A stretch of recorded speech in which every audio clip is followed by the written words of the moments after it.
मुख पवित्र भी राम नाम की हस्त पवित्र पूजिदान शरण पवित्र देव दर्शने हृदय पवित्र ब्रह्म ज्ञान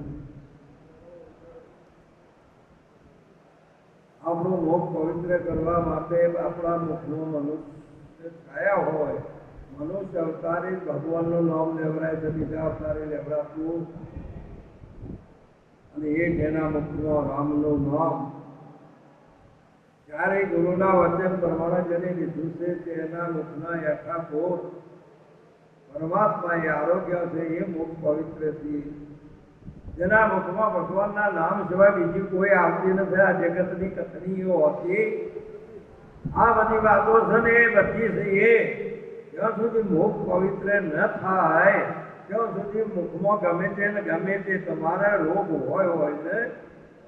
મુખમાં બીજું નખો ન હોય બેઠા છો કોઈ મુખમાં કોઈને માવો હશે તો કોઈને કોઈ હશે કોઈની બીજા શબ્દો હશે બીજાની વાત હશે પણ એક રામ નામ તમારા મુખમાં હું નિશ્ચિંત રાખવા માટે આ પરમાત્માએ આખું બ્રહ્માંડ રચ્યો અને એમાં અસંખ્ય યોનિઓનું સર્જન કર્યું અને એમાં એક જ મનુષ્ય આ પરમાત્માના નામનું સ્મરણ કરી એક મનુષ્ય જ ભગવાનનું નામ લઈ અને બીજાને પણ ભગવાનનું નામ લેવરાવે છે બીજું કોઈ લેવરાતો આવો ઉત્તમ તમને પરમાત્માએ મનુષ્ય કેટલું આપણું પુણ્ય કોટી જન્મના પુણ્યથી આ મળ્યો છે મનુષ્ય અવતાર અને એ અવતારે જો આપણને સંત સાધુ કોઈ સજ્જન માતા પિતા ગુરુ સંતની જો આપણે સેવા થઈ જાય તો ચોક્કસ આપણે આપણું જીવન ધન્ય બને આપણે આ બીજે બધી સેવાઓ કરો મહાપુરુષે કે અનેક ક્ષેત્રમાં તમે ઘણું મોકલો છો પણ ઘણી વખત મા બાપ જો જુદો હોય ને અને પૂછે મળતો હોય જે કોઠો આવતા નથી માટે કરીને આવો રત્ન ચિંતામણી દે જે દેવોને દુર્લભ એવો તમને મળ્યો તમે મળ્યો મનુષ્ય અવતાર મોડ કરીને તારો નફો ટકાવારી તો નથી પણ છતોય બધા મળીને કે અડધો ટકો ઉમેરીને પાસ કરો એમ આપણાના મનુષ્ય જન્મે મળતો તો નતો જ પણ વધારે હરિની કૃપા દ્વારા આપણો નામ એક મનુષ્યમાં કોઈ ભેદ નહીં જન્મ્યા એકદમ બાબો ને બેબી હતું બીજું કોઈ હતું નહીં અને આ મનુષ્યમાં કોઈ ભેદ નથી અને આ ભેદોની નિવૃત્તિ ના થાય ત્યાં સુધી આ ભક્તિનો માર્ગ જણાય ગુરુનું શરણ નહીં સ્વીકારી શકો જેમ કે તમને બીજું વાત છે અહીંયા કોઈ ભૂમિકા આવતી જ નથી પરમાત્માના ભજનની અંદર કોઈ ભેદ હોતો નથી આ ભેદ ભક્તિ એ જ છે અને ભગવાને ગીતામાં એ કીધું અને ભગવાન રામચંદ્રજીએ નારદજીએ પૂછ્યું કે મને સ્ત્રીઓનો રાશો પ્રભુને તમે શ્રાપને સ્વીકાર્યો ત્યારે એમણે કીધું કે મારા એક બાળક હોય ને એને ખબર ન હોય તો છતાં એની મૂડી કદાચ પડી ગઈ હોય અને કદાચ અમળા માર્ગે વાપરતો હોય તો મહાપુરુષે કીધેલું છે કે એ બાળકને સારા માર્ગે લઈ જાય એની મૂડીનો નાશ ન થાય એટલા માટે મારે શ્રાપ સ્વીકારવો પડે એ મારા ભક્તનું પુણ્ય નાશ ન થાય એ માટે મેં સ્વીકાર્યો છે અને આગળ જાતો જગતના જીવાત્માઓ જો કદાચ આ સાધુ સંતોને મહાપુરુષે જોઈ અને પણ એ કહે કે ભગવાન કેવાનો શ્રાપ આપ્યો તો અજ્ઞાની લોકો એમને અહીંયાના હમો આક્રમણ ના કરે અને હે રામ હે નારદ મારી અભેદ ભક્તિનું દોન તને કરવાનું હતું માટે તને આ માયારૂપી આ સ્ત્રીનો તને સંબંધ ના કરવા દીધો નારદ ભક્તોને ભગવાન જુદા ગણો આ બધું આજે આપણે ગુરુ પૂર્ણિમાનો દિવસ આ 14 લોકની અંદર કેવળ મનુષ્યને જ ગુરુ જોઈએ છે મનુષ્ય જ ગુરુ કરી શકે છે બીજું કોઈ કરી શકતો ના કરી શકે તેવો કોઈ બીજા જીવાત્મા નહીં એક જ ભારત ખંડ ભૂતળમાં જન્મી બની જેને ગોવિંદના ગુણ ગાયા, ધન ધન તેમની માત પિતાને જેને સફળ કરી છે તેની પાછું અહીં આવીને તમારે જે કોઈ કરવું હોય એ કરો, અમારી ના તમને ફાવે એમ રહો, પરંતુ ભક્તિ તો કરો. ભારતના ઋષિમુનિ ગુરુની મહિમા અપાર છે. એના માટે કબીરજીએ સુંદર લખ્યું, 7 સમુદ્રની સહી કરો, કલમ કરો વનરાય, પૃથ્વીનો કાગળ કરો તો ગુરુ ગુણ ના લીખો જાય. ગુરુના ગુણનું વર્ણન ના કરો તો ગુરુનું તો શું કરશો તમે? ગુરુની આગળ કેટલી ભૂમિકા ઊંચી છે, ગુરુનું ગુણ કેટલા ઊંચી છે કે આ ત્રિગુણાત્મા જગતની એટલા ઊંચી. ગુરુ બ્રહ્મા, ગુરુ વિષ્ણુ, ગુરુ દેવો મહેશ્વરમ, ગુરુ એ સાક્ષાત પરી બ્રહ્મ છે. આ ત્રણે ધારાઓ રહીને, ત્રણે ખોરાઓ રહી એ પરિબ્રહ્મની બીજી કોઈની. આ બધું ગુરુનું સ્વરૂપ છે. આ તો ગુરુ ગુરુ કોને ગુરુ નો, પરંતુ જે વિદ્યાર્થીની બાળકની અંદર વિદ્યા સુસુપ્તમાં પડેલી છે એને પ્રગટ કરવો એનું નામ ગુરુ. જે અજ્ઞાનમાં અંધારામાં બેઠેલો છે એ પ્રકાશમાં લાવી શકે આજ ગુરુ. એ અનાદિ આપણી આ ભારતની ઋષિ પરંપરા, આપણા મહાપુરુષો આજે પણ આજ મહાન મહર્ષિઓ છે. આજે અહીંયા રાજ સ્મરણીય એવા પરમ પૂજ્ય મહંત શ્રીજી હરદેપુરજી બાબુ, એમની જોડે બેઠેલા મહેન્દ્રરામજી મહારાજ, વિષ્ણુપુરીજી મહારાજ, આગળ અમારે દેવપુરીજીઓનો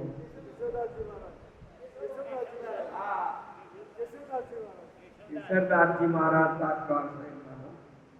આ બાજુ જુઓ તો અમારા મરોતરામજી મહારાજ, ગિરધારી રામ મહારાજ, ભેમચંદ મહારાજ,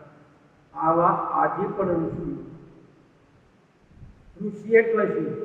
રૂ કહેતો જીવ થાય અને સી કહેતો પરમાત્મા થાય. આ બેનું મિલન, એનું નામ ઋષિ. આ બેનું મિલન, આત્મા પરમાત્માનું મિલન કરે એ ઋષિ. આત્મા પરમાત્મા જુદો રહ્યો બહુ કાળ. અરે સુંદર મેળા કરી આપ્યા આ સદગુરુ મળ્યા દયાળ. દયા મારી આ જગતમાં એક જ સદગુરુની છે, બધાના ઉપર બીજા કોઈની. આપણે કરીને આવો અવતાર આજનો એવો મહિમા અમારે મહારાજશ્રીએ ભાવિશ્રામજી મહારાજ આજે આ પવિત્ર દેવપુરાની જે તમામ ભક્તો અને આજે ચરોતરની આ પવિત્ર ભૂમિમાં આજે આ અવિનાશી યોગ જે પરંપરાનો ઋષિ પરંપરાનો આ સનાતન સત્ય અને એ ધારા આજે અહીંયા ઉતરી છે. એ અવિનાશી યોગ અવિરત છે. એ ભગવાને ગીતામાં કહ્યું કે આગળ સૂર્યને કહ્યું તો એમ કહેતો આજે એ ધારાને અહીંયા મહાપુરુષોએ અને એ ધારાને જીલનાર અમારે ભાવિશ્રામજી મહારાજ અને એ પછી બધા સહકાર આપ્યો. પરંતુ સદગુરુનું સ્વરૂપ કાયમ છે. સદગુરુ આવે નહીં, ચાલે નહીં, મરે નહીં, જન્મે નહીં, તારે તો તમને અજન્મા બનાવે. આદિ સપનામાં માણસ કદાચ દેવાદાર બની ગયો, સપનાની અંદર કદાચ માણસ કદાચ ખૂબ જ પાપી બની ગયો, પણ જાગીને જોવે તો આટલે વાત છે. આટલી ગુરુને જાગડી આમ કરીને જગાડ્યો એને તો જાગીને જોવો તો જગત દિશે નહીં. આ ઊંઘમાં હટ પડતા તમને આવો એક છે. આ જો એ જે સામાન્ય નથી, આટકો ચોપડોનો નથી. અરે આ મહાપુરુષે કીધું ત્યારે મૂળ વિચારો પંડિતો, અરે મૂળ વિચારો પંડિતો સને ભ્રમમાં ભૂલો, ભાઈઓ ફોકટ શાને ભૂલો. આદિ બ્રહ્મથી ઉપની આ 14 લોકની સૃષ્ટિ, ઊંચ નીચ તેમાં નથી જોઈ લો આત્મ દ્રષ્ટિ. કોણી કેરો આપીને બન્યો જો જોઈએ તો જેવો, ઉત્પત્તિ પરલો એક છે નહીં તો દેવી કે દેવા. અરે મૂળ વિચારો પંડિતો સિદ્ધને ભ્રમમાં ભૂલો. મહાપુરુષે બ્રહ્મમાંથી બનેલી વસ્તુ બ્રહ્મ સ્વરૂપ, સોનામાંથી નીકળેલો દાગીનો સોનું છે. માટીમાંથી નીકળેલી વસ્તુ એની એ કાર્ય ને કારણ ભિન્ન કોઈ દાડો હોઈ શકતા નથી. જેમ કે કાર્ય એ વિજ્ઞાનનું સ્વરૂપ છે અને કારણ એ ઈશ્વરનું સ્વરૂપ છે. આવું જોજો કદાચ તમે ના જુઓ અને આ વસ્તુને ના દોડી શકો અને આ વસ્તુમાં તમે કાયમ નિત્ય સચરાચરની અંદર મારો રામ છે, મારો ભગવાન છે અને મારો સદગુરુ છે તો વાત બરાબર. નહીતર આમ તો જને તનું હોબળીને ચેલા કરીને ઠેલા એને જો આખી જિંદગી અજ્ઞાન કારણે આ છે. મહાપુરુષે કીધેલું છે કે જ્યારે આજે મોટા મોટા વિદ્યાર્થીઓ સંપ્રદાય ભણવા આપે સુંદર કીધું. સંપ્રદાય એટલે કોઈ અહીંયા પાલનપુર કોલેજમાં ભણ્યો, કોઈ સિદ્ધપુરની કોલેજમાં ભણ્યો અને કદાચ જે લાઈનમાં ભણતો હોય ગમે તે ભણીને એને ડિગ્રી મેળવી અને પાછળથી ડિગ્રીની જે વિદ્યા મેળવી ને એ કોલેજની નથી, એ સિદ્ધપુરની કોલેજની નથી કે પાલનપુર કોલેજની નથી. એ ભણતો તો જો સુધી કોલેજ કે જો ભણ્યા તો કે અહીંયા પણ જે વસ્તુ પ્રાપ્ત કરીને એ તો મહાપુરુષે અનાદિ હતી ને માટે જનાથી તમને જે વસ્તુ પ્રાપ્ત થઈ છે એ વસ્તુ એ વસ્તુ તમારા માટે બરાબર છે પણ તમને આપી જે તમારો સદગુરુ સર્વે વ્યાપક છે. આવી સાચી વસ્તુને તમે સમજી અને જો કદાચ આ પૂર્વ શું કીધું આ પૂર્ણિમા અને પૂર્ણ નું જો અલ્પ વિરામ હોય તેને પૂર્ણ ના કહેવાય પણ જ્યારે પૂર્ણ વિરામ આવ્યું ને એટલે એનાથી બીજું કોઈ આવતું અને આવા મહાપુરુષોએ કીધું અવિતળ ધ્રુવ આથંબા આવ્યો. અરે અવિતળ ધ્રુવ આથંબા આવ્યો. ચંદ્રે અખંડિત કાવે અગ્નિ સૂરજ તો અંધારે સૂતો રેણી રૂપ રતાવે. અરે આવે તો સમજાવે આ સદગુરુ આવે તો બોલો. અરે દરેક ની અંદર અવિતળ સ્વરૂપ એ આત્મા છે. અરે એને કદી નેચી ભાષામાં બોલો ને તોય મહાપુરુષે કીધું, ભગવાને અર્જુનજીને કીધું યહ જીવ સદાય અવિનાશી સુખરૂપ સ્વયં પ્રકાશી જળ દેહ કો ચેતન હારા સુન અર્જુન વચન હમારા. આવો જે અવિનાશી આત્મા છે એ આજે તમે બધા મરું કરી જાઓ છે. અવિનાશી છે મહાપુરુષે અવિતળ છે છતાંય બધાને મૃત્યુનું બીક છે ને. આ પેલા બકરોના ટોળામાં સિંહના જેવું છું. આ રે એ તમારા સંગનો દોષ લાગ્યો છે અને સંગની ભાષા બોલો છો, તમારી પોતાનો શબ્દ બોલતા. અને એ ગુરુ મહારાજ એ હતો એ મહાપુરુષે જેને બકરાપણાનો બોધ થયો પછી કેવળ કેસરી જેને સંત સમાગમ સાચો થયો તેના અંતરનો અંધકાર ગયો, જેને ઘટમટ ભાગી ભૂકો થયો પછી આપોઆપ જે જ્ઞાન ગંગામાં ડૂબી ગયો તેનો ભવજળ સિંધુ. આરી એ તમારી આ પૂર્ણિમા સદાયના માટે ગુરુ મહારાજના દેશમાં પૂર્ણિમા આવો આજનો ઉપદેશ અમારા ભાવિશ્રમ મહારાજે આવા મહાન બ્રહ્મવેતા મહર્ષિઓ જ્યારે રાત સમરણીએ આવા મહાપુરુષો આચાર્ય દેવો સાધુ સંતોનો આજનો યોગ મેળવી જે પોતે સેવા કરીને જે લાવો લીધો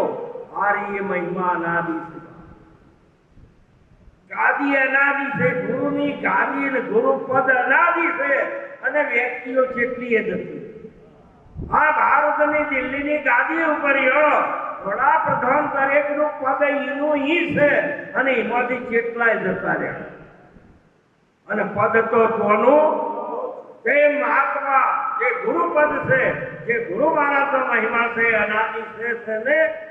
મહાપુરુષે રાષ્ટ્રપતિ પદ કો કાય તો મહાપુરુષે કીધું છે વડાપ્રધાનનું પદ કો પણ એ અનાદિ ને उत्पत पर लो नहीं हमारे जोड़े कोई एक जोगी हम सरी का हमको मुझे विजा सर्वे महान आओ के तो जूनी राह से आज जीव चलत है हम है जो के वही अपरंपार गए जुग बीती पंथ हमारे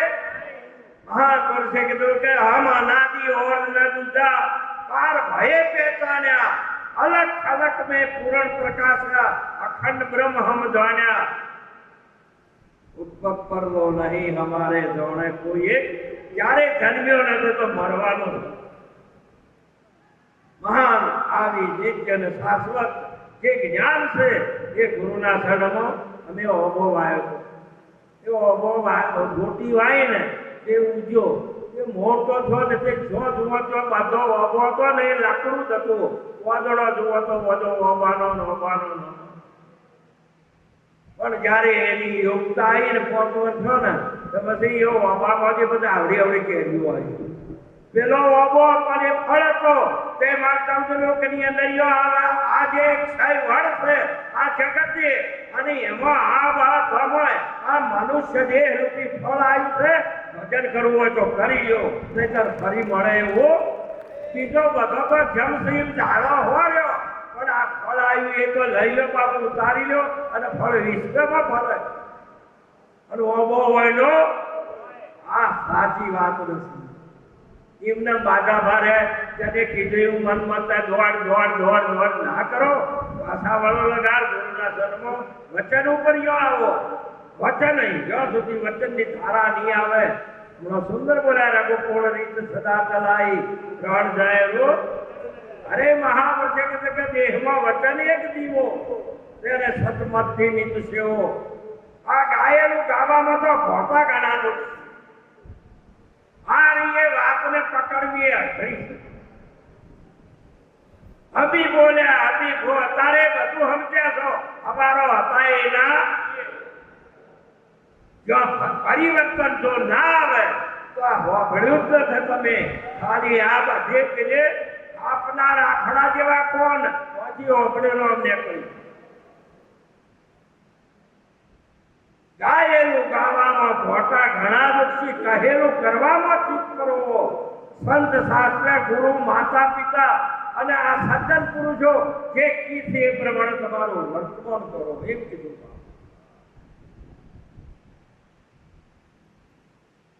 વચડી વર્યાથી વિશ્વેથી ન્યારા પૂજોય થઈને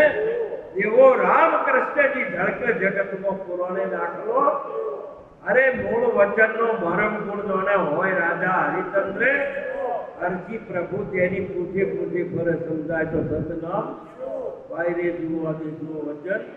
કેમ કે સંતમાં ભગવાનમાં કોઈ ફેર છે નારદ ભક્તોને ભગવાન જુદા ગણો નહીં કબીરજીએ કીધું કે જે ઘેર સંત આયા તે ઘેર સાહેબ આયા સાહેબ કે ઘર સંતન की माय संत साहेब के अंतर में दूध लाया એટલે મોનો અખણ હશે दूध लाया એટલે મોય એમ દઈએ છે મોય સાસે છે અને મોખણે છે ને મોય ઘીએ છે આ મનુષ્ય દેહ મળ્યો તો આ ચારે પદ તમને મળે ને હમણાં કોઈએ પૂછ્યું કે ચાર ચોકી આ રહી તારી ચારે ચોકી છે તારું પાલન કરે છે રક્ષણ કરે છે તારું ભરણ કરે છે તેમાં ચારે પદનો અધિકારી ચારે મુક્તિ મેળવે ચારે થોડ સૂક્ષ્મને કારણ સહિત મહાકારણ સહિત આવી તો મનુષ્ય એ મુક્તિ એક જ વચનથી એક જ ગુરુની કૃપાથી તમારું મુક્ત સ્વરૂપ છે જી મુક્ત હોય મોખણ મુક્ત હતું જ પણ જ્યાં સુધી એનો મરમી ના મળ્યો ત્યાં સુધી ધોકા કૂટ કરો અને આખું પી કરો તો કોઈ તમારા મોઢામાં ઘી કે મોખણ આવે તેમાં રાત દાડો બોલ કરશો ને ગા કરશો બાપુએ સુંદર કીધું હતું કે કદાચ તમે તપ કરીને હું કરશો ત્યાગ કરીને હું કરશો તમારું હોય તો આ તો તમે બીજાનું પકડી લીધું આ બધો પરભારો તમારું તો છે તમારું હોય છોડી શકો માટે કરીને જયારે તું છોડતો રહ્યો જો કોઈ હોય તો ત્યાગ જો પેલો કોઈ માજી હતો ને સિદ્ધપુરમાં માલ લઈને ગયા એટલે કોક શાકભાજી ભાજી લાવજો લેવા જાય એટલે 24 નો દડો પડ્યો તો એને લીધો લઈને આયા ને એટલે મૂકીને પાછા ખેતરમાં જ્યાં પોતાના બળદીઓને સંભાળવા માટે લેવા માટે અને માજી કે શાક લાવે તો હવે ઘેરે છે થેલી છે એમાં પડ્યું છે એને તો રૂપાળો દોડો ભાગ્યો અને એક કોદડું વસોડતો ગયો વસોડતો બધું વસોડી ગયું માજી કોઈ શાક જ ના લ્યા કર્યું શાક એને તો દોડિયું ભરીને ભેંસને નાખ્યું કે ભેંસ ખાઈ છે અને પેલા આયા કે આટલી ઉંમર થઈ જાય તો ઠગાઈ ગયા બોલો નરવો કોદડો આલ્યો છે ને શાક ના આલ્યું આ પૈસા લઈ લીધા વેપારીએ બોલો કે કોઈ ના રહ્યું પણ તું વિચાર કર કે કોદડો બાદ કરતા કરતા બાદ કરવા વાળો તો આબાદ છે ને અહીંયા ભેગો જતો રહ્યો છે મહાપ્રસિદ્ધ ત્યાગ કરવા વાળો ત્યાગ તો કર પણ તું હવે એ ત્યાગી નો ત્યાગી અહીંયા હોય ને આ રહી એ વસ્તુને સમજવા માટે ગુરુના શરણમાં જવું પડશે તે સિવાય મેળ પડે નહીં એવો આજનો પ્રસંગ આપણે ભાવેશરામ મહારાજે રાખી આ બધા મહાપુરુષોને કોટી કોટી વંદન કરી અને આ સંતોના ચરણમાં વાણીને વિરામ આપું બોલો કૃષ્ણ કનૈયા લાલ કી જય